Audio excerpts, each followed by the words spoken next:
Hello, Virginia Conference. I would like to thank our listening audience for taking the time to be with us today. And I am very honored again to introduce our guest for this hour, Dr. David B. Agus. Dr. Agus is a professor of medicine and engineering at the University of Southern California, Keck School of Medicine, and Viterbi School of Engineering, and the founding director of the University of Southern California's Lawrence J. Ellison Institute for Transformative Medicine. He is one of the world's leading physicians and the co-founder of several pioneering personalized medicine companies. As a contributor to CBS News, he comments on important health topics regularly on television. Also, Dr. Agus specializes in treating patients with advanced cancer. Dr. Agus, here in the Virginia Conference, we are doing our best to ensure the safety of our churches. We are not here to control our church's ministry, but instead here to assist our 1,140 plus churches to be part of the effort to take control of this virus. So Dr. Agus, it has been approximately 8 months since we last talked. So can you briefly share with our audience, where are we in this pandemic, as well as the effect of the Delta variant? Thank you so much, Bishop, for having me here. I mean, as you and I talked right before we went on camera, is that it seems a lot longer than 8 months. This virus has made time almost stand still in many regards. And I would have sworn it was a year and a half ago. Yes. You know, the problem is the virus changed. And so over the summer, we had the rise of what we call the Delta variant. We went from 2% of cases in the United States to now it's near 100% of cases. Every case in the United States basically is a form of the Delta variant. It is more infectious and it is easier to spread. When we spoke 8 months ago, we were at the beginning of the vaccination program in the country. And we did a great beginning. We really, led off well in our country, and we were the top country in the world at the time in terms of vaccines. Now we're one of the lowest in terms of percentage of people vaccinated. We're the lowest of the developed G7 countries by far, and we stopped at kind of 53% of the country vaccinated, and it really isn't budging much. And that worries me a lot.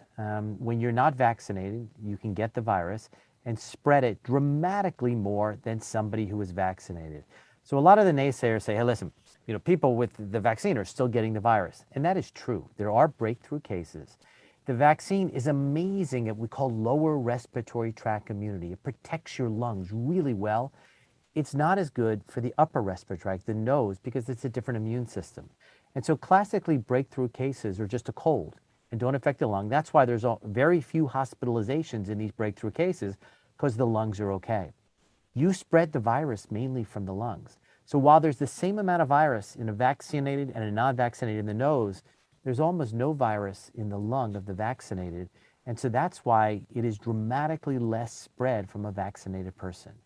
The only way we're going to stop the virus in this country is if more people get vaccinated and more people trust science and trust our body to respond to the vaccine in a way that gives us protection, our family members protection, and our neighbors protection. Because there are 7% of people in this country that cannot respond to a vaccine. They have immune disorders, they have cancer, they're an infant, or they have an autoimmune problem. And in those individuals, we have to protect them as one community. We have to think of others. And so we all need to stand up and get vaccinated. We saw the President of the United States stand up 2 weeks ago and said, every company that employs more than 100 people, there's a vaccine mandate in those individuals. And I love that guts of his. And he really took a leadership role. To get normative behavior change, you need leadership. And the President showed that, and we have to respect that. And we have to stand up. This morning I spoke to the CEO of United Airlines. It was really the first big company that said, in order to work for United, they have to be vaccinated. When he said that, it was about 40% of the employees vaccinated. Today, they crossed 97%. And so leaders, whether it be a company leader, whether it be a church leader, whether it be a political leader, Leaders are the ones who have to guide all of us what to do. So we're in a situation now where about half the country is unvaccinated, and we see significant amount of virus spreading. That is the Delta variant across. We see kids going back to school and enabling more spread.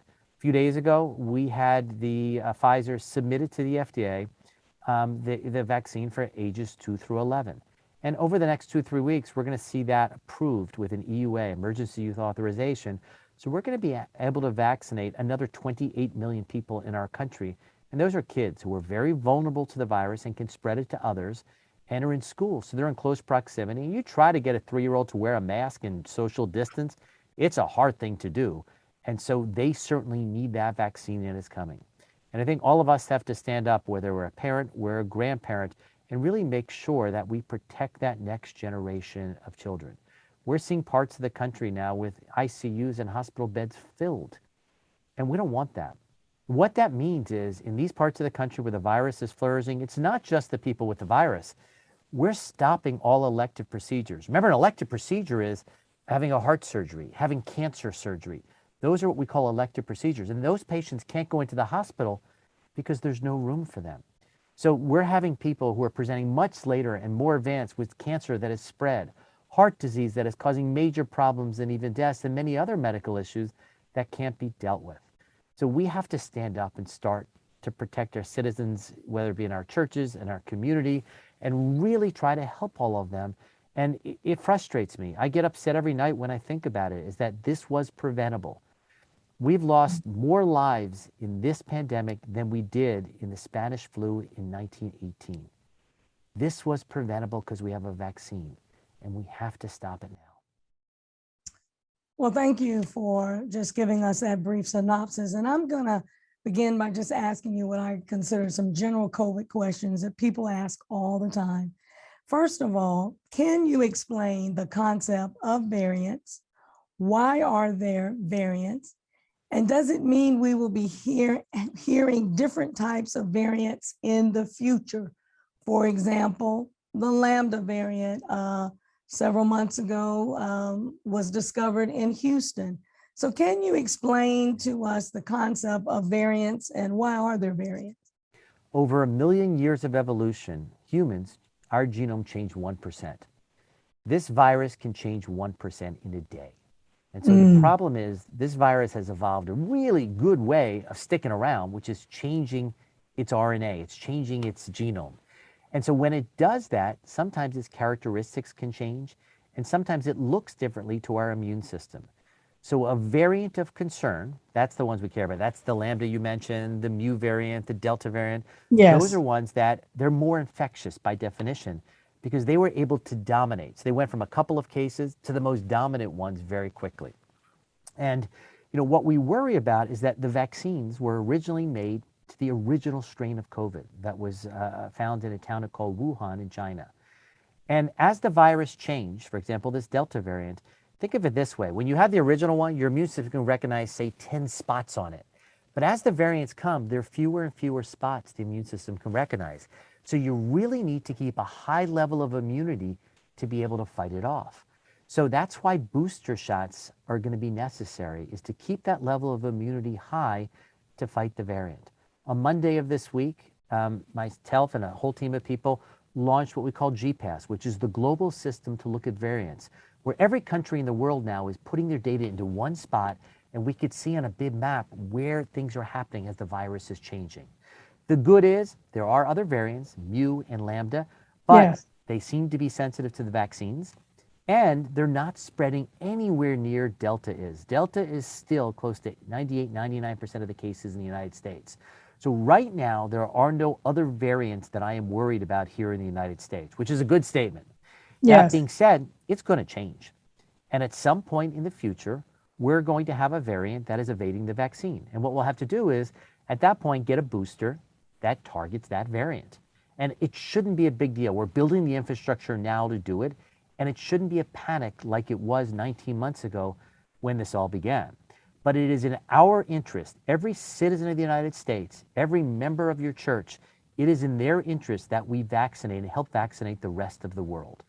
The more the virus spreads anywhere in the world, the more of a chance for it to change and create a new variant.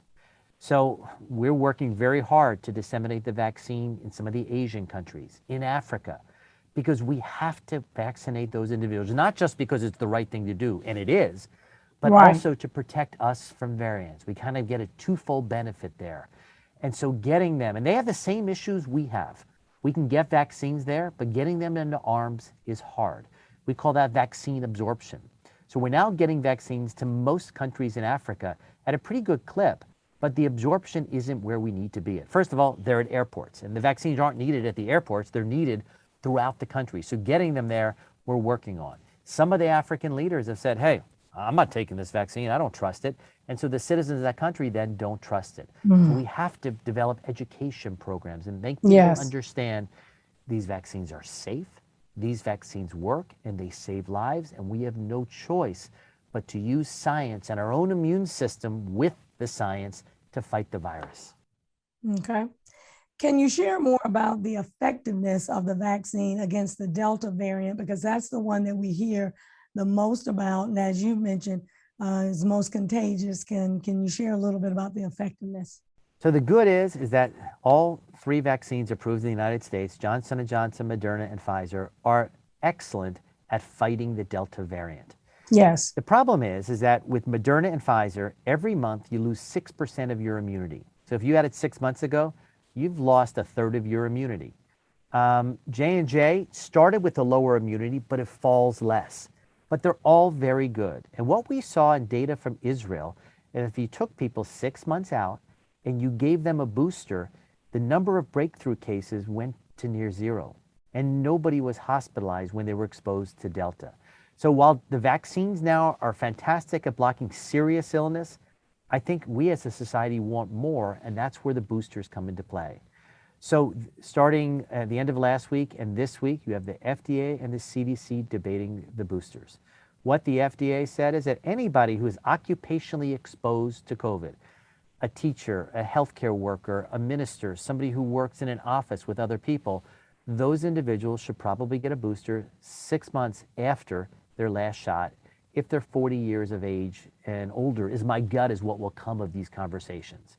And so the boosters are safe. They're about 2/3 less side effect than your second shot, and they work. So with no downside and significant upside, a 4 to 10-fold increase in immunity from that booster, I'm encouraged. But I still am encouraged that the current vaccines, just those 2 shots or the one in J&J, are protecting all of us from serious illness from Delta. Okay. Well, I definitely look forward to getting my booster. I received the Moderna in April, and so I'll be looking forward to my 6-month booster shot.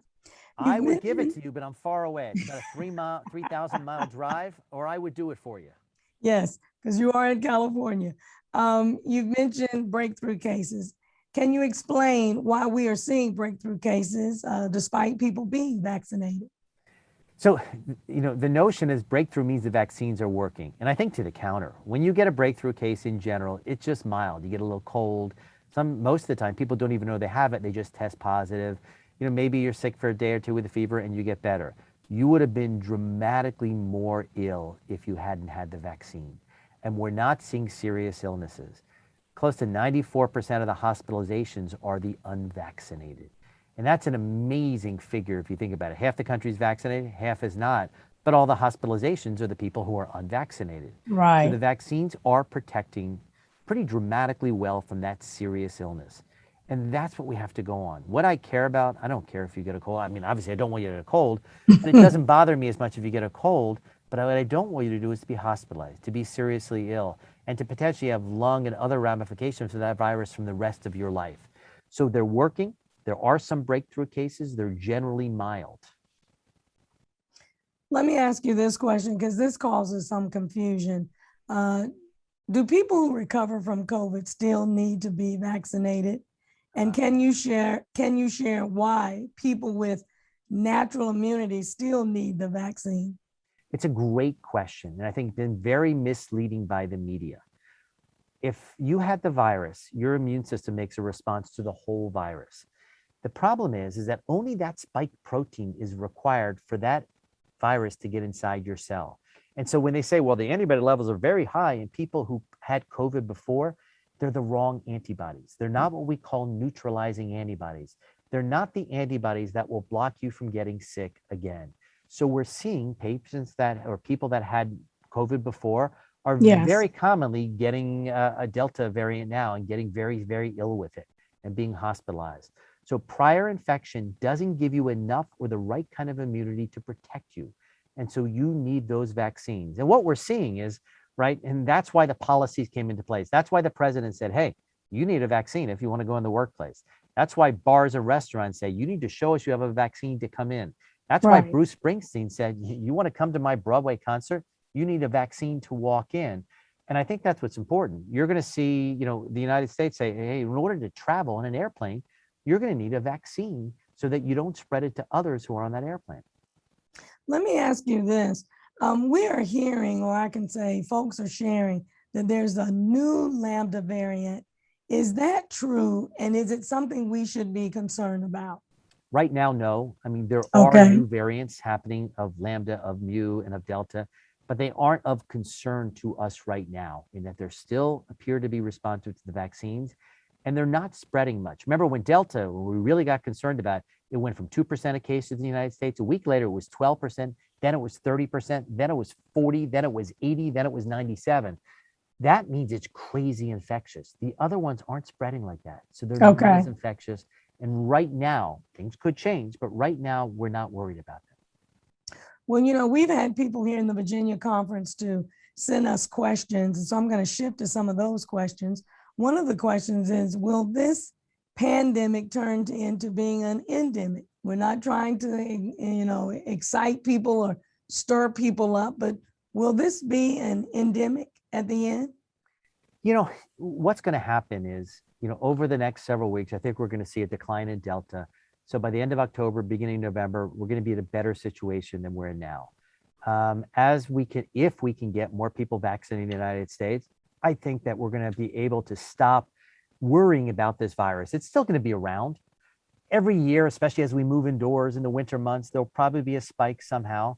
And then at some point, there may be a new variant that comes that really causes a major problem for a short time till we get that booster vaccine and all our shoulders come down and it goes away. So this is something that we are going to live with, which is what you mean by endemic. Yes. And we are going to be better prepared for it. We're not going to be taken by surprise. We're going to trust science, all of us, and we're going to get science ready and the infrastructure ready so it doesn't grind to a halt our society, our economics, our religious worship, everything we do, our way of life. We're going to have to live with it. One of the greatest scientists ever in the 90s said the only thing that threatens man's and women's dominance on this earth is the virus. It is our wits, our brains versus their genome. And he was right. But we now have the science to be able to live our current way of life or our real way of life in a very productive way if we believe in it. And what we have to do is start to take the politics out of science. We have to develop leaders who understand science and can get those words out there. It got way too politicized. Whether you wore a mask or not, or get a vaccine or not, said something about your overall views, and it shouldn't. It wasn't a belief, right? It is data. Okay. You shared last time with us that you are Jewish. And on a personal note, can you just share with our audience how your faith community has been gathering for worship? And what kind of safety measures did you all in your synagogue implement? So I, go to a synagogue here in Los Angeles. It's a little bit of a hippie one. It's kind of like one you would have seen in the 60s and 70s, which is kind of fun. But I still have participated since the beginning of the pandemic till now by Zoom. Okay. Some people get together in person and they're socially distanced and they wear N95 masks or KN95 masks when they do it. But I participate by Zoom at home with my wife and children. And everybody has to do it based on their risk. I take care of patients who are ill. And so it wasn't right for me to be in a higher risk situation to potentially spread the virus to them. If you're a 20-year-old, it probably is okay for you to go to church. It really depends on who your family members and the level of risk you're willing to take. And so I think that's what we all have to live at. There's not one size fits all. And to me, that's a good thing. To many, it's a stressful thing. I don't know what to do. Help me make my decision. But it's very hard. It depends on your value system. And there is some risk to getting together. It's minimal if you do it right. And each of us need to develop our own risk profile based on our own health risks and our family's health risks. Obviously, I'm Jewish, so I'm a little bit different than the people I'm talking to. I think the biggest difference is my family is from Baltimore and y'all are from Virginia. So I think that's where we're going to butt heads a little bit. All right. Can you identify the elements of transmission in a worship setting? And is it, again, this has been a big debate through singing and hugging and meal sharing, some of our issues of transmission? So it's spread predominantly by droplets. So when I speak, if you stand in front of a mirror, you see it gets foggy. That's basically droplets accumulating on the mirror. And the virus hitches along for the ride. What we know with Delta is you need fewer virus particles to get you sick than we did with the other strains. So most of the other strains, we said, hey, if you were outdoors, so I'm in LA. Most religious services in LA are in a tent outdoors because crazy good ventilation compared to indoors. And on the East Coast, you can't do that most of the year. And so we thought, listen, they're not going to get much spread outdoors. Unfortunately, with Delta, we're actually seeing some spread outdoors, which is worrisome. If you wear a mask, the dominant thing you do is block those droplets so they don't spread to others. It's not as much protecting you as protecting everyone around you. Right. So you're only as good as your weakest neighbor. If you wear a mask because you're really following by the rules and the person next to you doesn't, that's trouble because their droplets can attach to your mask and you can breathe in that virus, and we don't want that. So if everybody wears a mask and they socially distance, we can certainly block spread of the virus. When you sing, the better and better singer you are, you go deep in those lungs. So you're going to get more potentially virus particle spread. So if you sing softly, it's going to be a smaller number. If you're belting it out, you're going to be more. And so obviously that choir or the people who are belting it out need to be more distanced than the others. And I think if you do it right, it's going to be very low risk. But the key is to really do it right and stick to those rules. And then everyone's going to be safe. Okay. Can you share with us what are some things, and you've already mentioned this, but can you share with us some things that we should do as a church to continue to ensure the safety of the people gathered for worship? And you did say, which I'm glad, it is a personal preference, but again, can you just reiterate to our listeners the key things that we can do in our churches to ensure safety? So A is educate. While we say it's a personal preference, I want to make sure everyone who goes to that church service knows how to make the right decision. It's their own decision, but I want them really to understand it. So educating is number one. Number two is know what's going on around you. If you're in a place where there's very little viral spread, your risk is much, much lower. If you're in a place where there's lots of cases every day and the hospitals are full, that's a very different situation. So making decisions and educating differently based on what's going on around you is critical. Number three is really, mandating the vaccine. And I think that's important. Mandating is the wrong word, but saying you want to come to church and worship with other people around you, you need to have a vaccine so your risk of spreading to others is dramatically lower. We have to care about each other. Nobody should be forced to get a vaccine. I don't believe that. But at the same time, you shouldn't have the privilege of potentially going to church if you can spread the virus at a very high level to others. It's just not safe. We don't let people smoke a cigarette in church because they can harm others. Right? That's right. You have a right to smoke, but you don't have a right to smoke where you can spread the smoke to others, which is the secondhand smoke argument. And this is similar in that regard. I do think we want to geographically arrange the church in a way that we can limit spread. So the people who are speaking need to be distanced from the people who are listening. When we are, because the people who are speaking generally don't have the masks on. The people who are singing, we want to make sure they are wearing the masks and doing it in the right way so that they're not spreading the virus. And then if it's possible, obviously doing the church service outdoors in nature. When we can, maybe for the next month or two, it's a great thing if we can do it. It's not as convenient as being, lined up in the church, but there is a benefit to having that. And if you're short of that, just make sure the ventilation system is good. If you can't open the windows, make sure that, the air conditioning system is on, even if it's, cold, just blowing air so we can have circulation and good ventilation.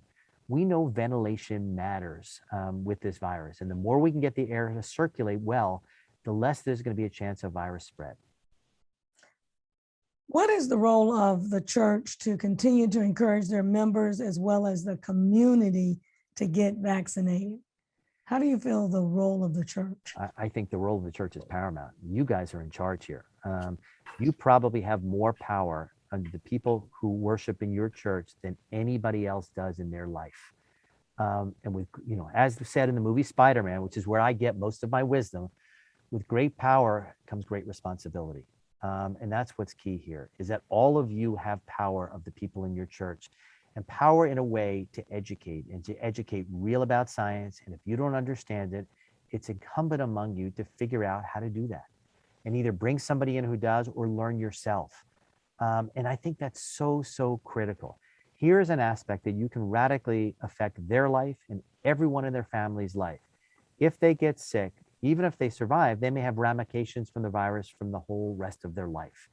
And we want to prevent that. And so there's a lot of power in each of your hands to help a lot of people. And, we all have to stand up and use our power in a positive way in this pandemic. And I think that's the great positive that will come out of the pandemic, is that we have an ability here to help each other and to be one community again. And that I think that the last decade was really the era of the individual.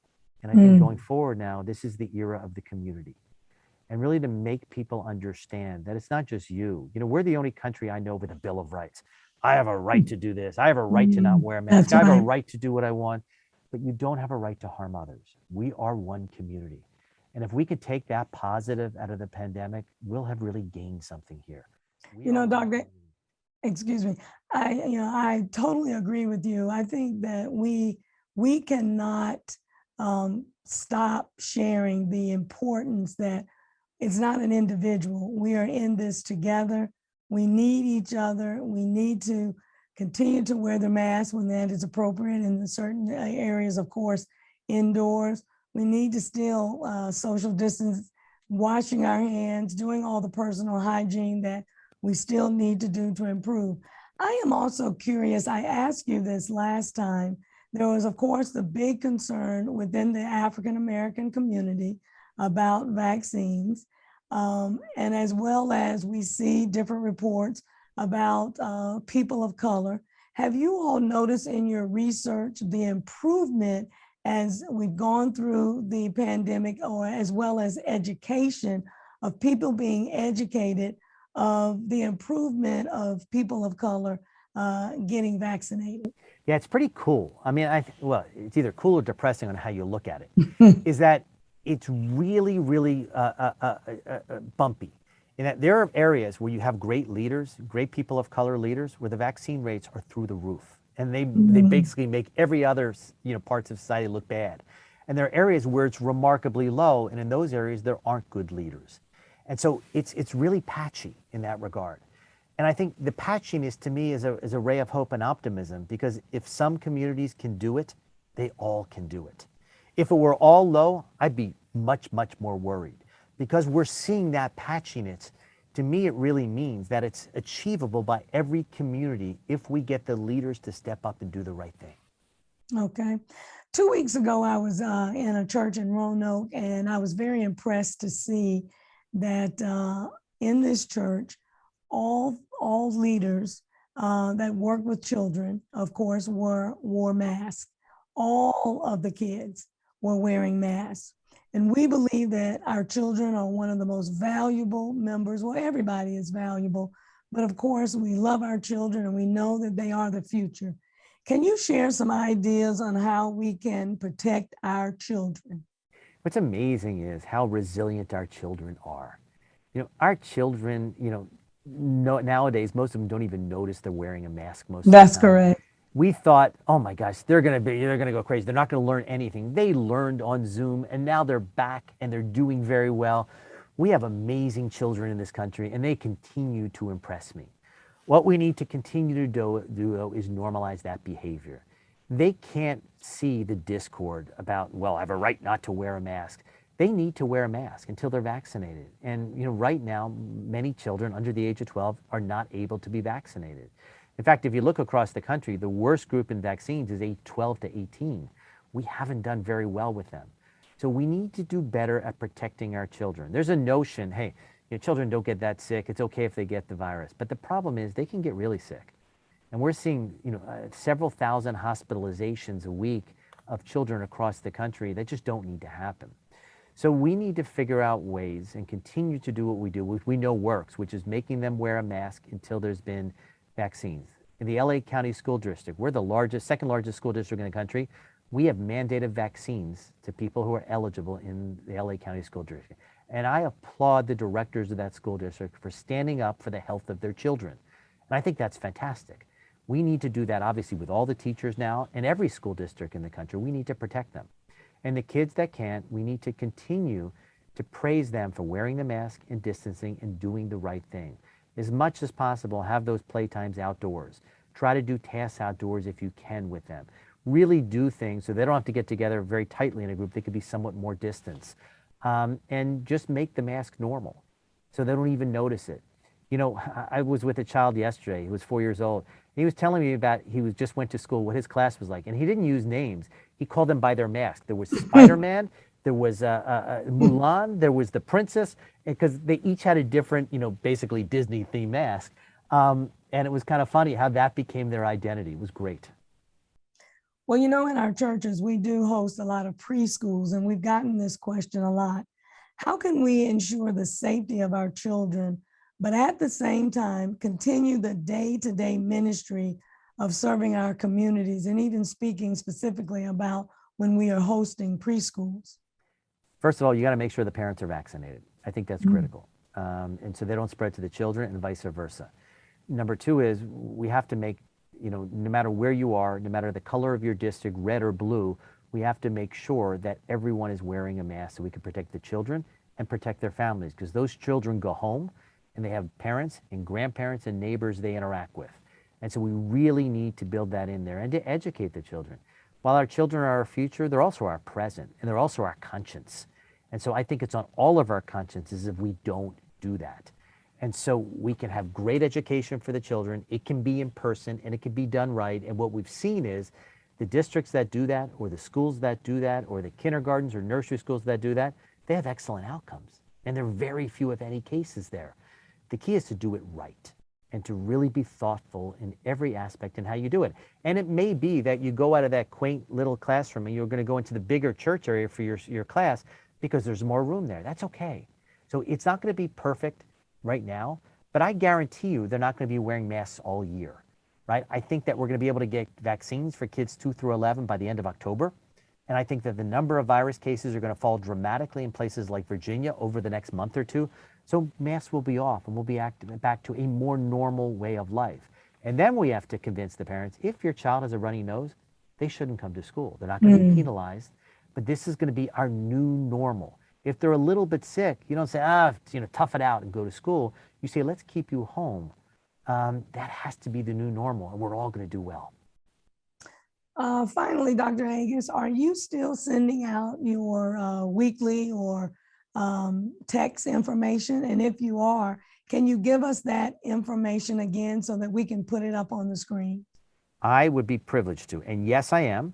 Okay. And I send out a text, once a week normally, and phone number, if you text the number 310-299-9322, you'll get a text back, and then you'll be part of my video trainings. And if you have a question about your community, about yourself, your family, email back, and we answer every question.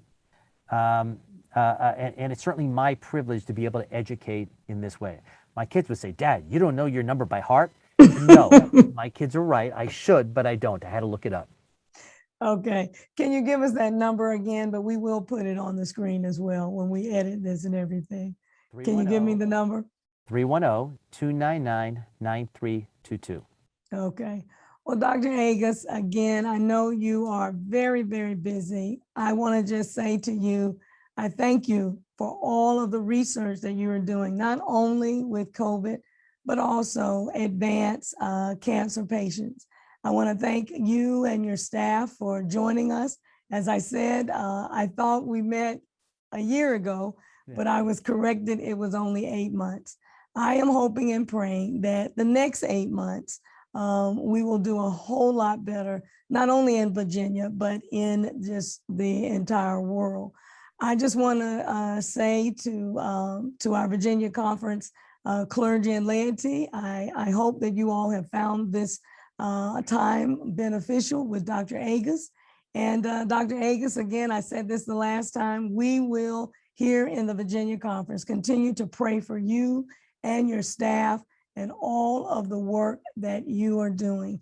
And we just want to say thank you. And I just want to say thank you again. Thank you, Bishop Lewis. And I hope soon that I could be praying with you in person. Amen. All right. Take care. Bye-bye.